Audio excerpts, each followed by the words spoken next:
So, what would you tell to someone who is brand new, who isn't used to things being black or white, but now have to face emotions from people of different cultures? Because these days, most of the employers have a very diverse Right. culture. Right. Yeah. Well, I think you've already touched on some of that, and that is, first of all, just recognize that the whole irony of it, Chica, is the things you talked about, emotions and strategy and conflict and things. In the human HR world, they call these the soft skills. And it just makes me smile because these are like the hardest skills of Exactly. all. Truth of the matter is, I can learn to code. Truth of the matter is, I can learn to create formulas in a spreadsheet. Yes. Being able to read the room and understand who the players are, that's not a soft skill at all. So part of it is you Right. really do need to become a student of culture, a student of gender, a student of human dynamics, and just recognize I may not be seeing everything I need to see.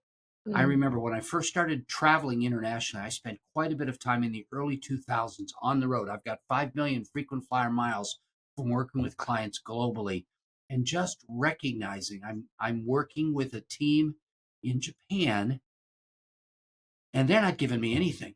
I can't get a single team member to really come forward. And I had Wow. read in my books on cultural sensitivity before I flew to Japan that they're very subservient, they're very quiet, but actually being in that experiencing and realizing this is hard on me.